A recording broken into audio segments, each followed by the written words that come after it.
And joining us right now is Larry Summers, the director of the National Economic Council under President Obama and Treasury Secretary under President Clinton. It's good to see you. Thanks for coming in. What's your reaction to this latest report? What should people take from it? This was about what people expected. It shows that inflation is not where it was a couple of years ago. All kinds of bottlenecks have eased. The Fed has tightened policy. But it also shows that we're not securely at the Fed's 2% inflation target. And so we've learned from the election just how toxic inflation and high prices and high interest rates are to the American people, that causes them great anger, great disillusionment with institutions, creates a dynamic that's very strongly anti-incumbent. And so the lesson that policymakers, both in the executive branch, the president, the secretary of the Treasury, and in the Fed, need to take away from this is that we've got to stay focused on the inflation problem. And frankly, I don't think there's enough focus on the inflation problem. The Fed has been in too much of a hurry to cut interest rates and much too much of a hurry to promise future interest rate cuts. They keep giving signals that they're going to cut them a lot and then having to walk those signals back. That's what's happened in the last 2 or 3 months. And I think the biggest lesson in all of this is for President Trump. If he carries through on what he said during his campaign, there will be an inflation shock significantly greater than the one the country suffered in 2021. He has promised, if you add it all up, more than $10 trillion in tax cuts relative to the current trajectory. He has called into question by politicizing the credibility of the Fed.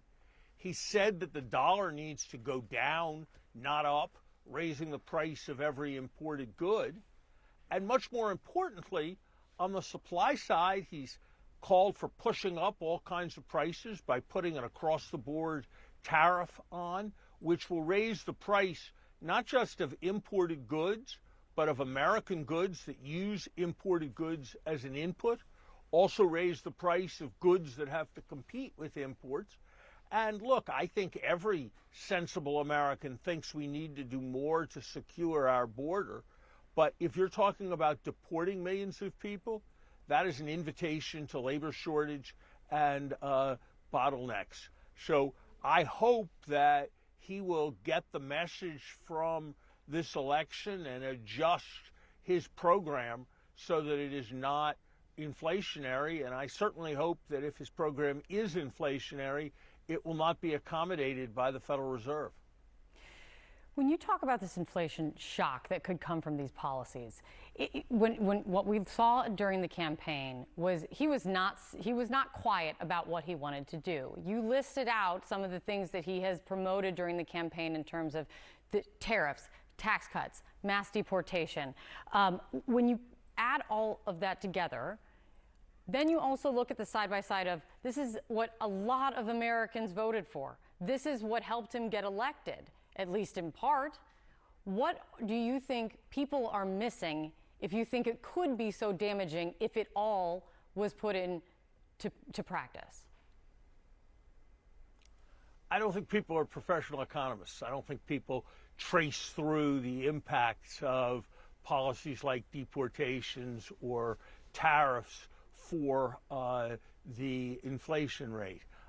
We don't rely on people to figure out what kind of nuclear reactor is going to be safe, and we don't rely on people to do complex economic analysis. And look, there are no certainties. Economic forecasts always have errors in them.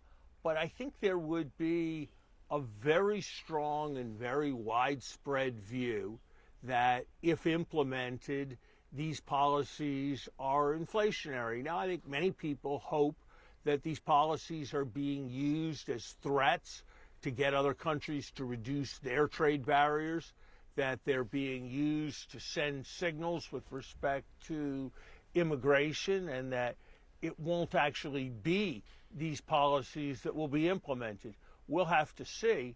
What I can say quite confidently as an economist is that if these policies are implemented, it will mean a substantial increase in the price level.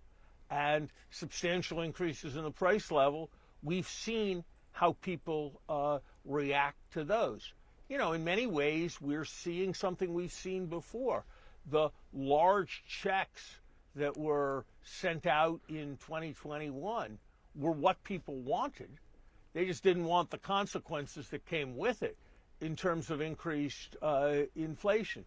The job of responsible leadership is not simply to stick your finger in the air.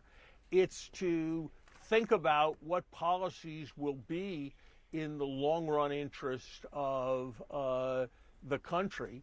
And I have to say that economists fight and disagree about many things, but the idea that this program cumulatively, bashing the Fed, raising tariffs, sending workers home, bloating budget deficits, the idea that it is a highly inflationary program, that generates about as much consensus among people who follow economic things as any proposition I can remember in the 40 years I've been doing this. Especially and in an industry where there often is